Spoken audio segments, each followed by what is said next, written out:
Suku bunga di Amerika Serikat yang diprediksi bisa lebih tinggi lagi membuat rupiah jeblok pada awal perdagangan Rabu 8 Maret. Rupiah kini berada di level terlemah sejak pertengahan Januari. Pada perdagangan Selasa, indeks dolar Amerika Serikat melesat 1,2% ke level 105,6. Level tersebut merupakan yang tertinggi sejak November tahun lalu. Gubernur The Fed yang berbicara di hadapan Senat menjadi pemicu penguatan tersebut. Selain terhadap dolar Amerika Serikat, hari ini rupiah harus rela mengalami pelemahan terhadap sejumlah mata uang asing, yakni terhadap Singapura dolar terkontraksi 0,69%, terhadap yen Jepang 0,4% dan juga terhadap euro 0,62%. Nilai tukar rupiah pada tanggal 8 Maret 2023.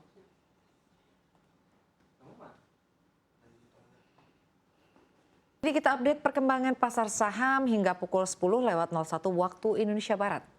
Di mana sentimen pasar utama hari ini masih diselimuti oleh implikasi atas pengumuman sejumlah data ekonomi, terlebih pada suku bunga The Fed.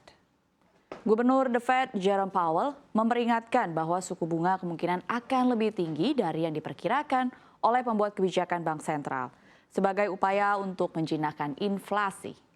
Pelaku pasar juga sangat menantikan laporan ketenagakerjaan Amerika Serikat bulan Februari yang akan dirilis pada hari Jumat. Penambahan tenaga kerja baru yang mencapai 517.000 pada Februari dikhawatirkan mendorong kembali inflasi. Dari dalam negeri, Bank Indonesia melaporkan posisi cadangan devisa Indonesia pada akhir Februari 2023 mencapai 140,3 miliar dolar Amerika Serikat, meningkat dibandingkan dengan posisi pada akhir Januari 2023, yakni sebesar 139,4 miliar dolar Amerika Serikat. Kenaikan ini dipengaruhi oleh penerimaan pajak serta penarikan pinjaman luar negeri pemerintah.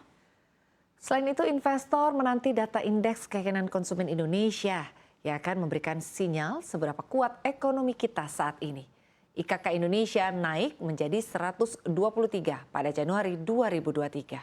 Dan angka ini sudah naik dari 119,9 pada Desember 2022, menunjukkan level tertinggi sejak Agustus tahun lalu, didorong oleh inflasi yang semakin mereda. Mari kita lihat hari ini indeks sektoral diwarnai sektor berzona merah. Masing-masing finansial melemah 0,1%, konsumer primer menjadi satu-satunya sektor yang berada di zona hijau yakni dengan penguatan tipis 0,14%, konsumer non-primer dan perindustrian berada di zona merah masing-masing 0,53% dan 0,42%.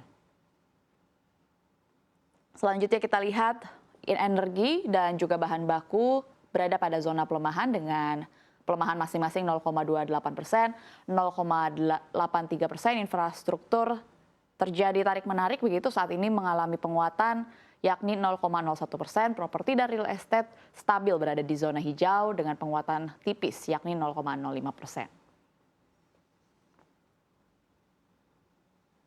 Selanjutnya kita lihat teknologi hari ini menguat 0,5%, sedangkan transportasi dan logistik serta kesehatan harus rela mengalami pelemahan dengan masing-masing 0,04% dan juga 0,45%.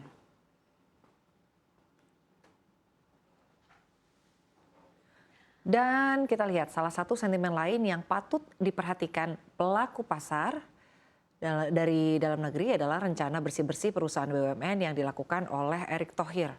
Pada Rabu 7 Maret kemarin, Erick pun telah menyambangi Kejaksaan Agung sebagai bentuk dari kerjasama dalam rangka membersihkan BUMN dari praktik-praktik yang tidak sesuai aturan.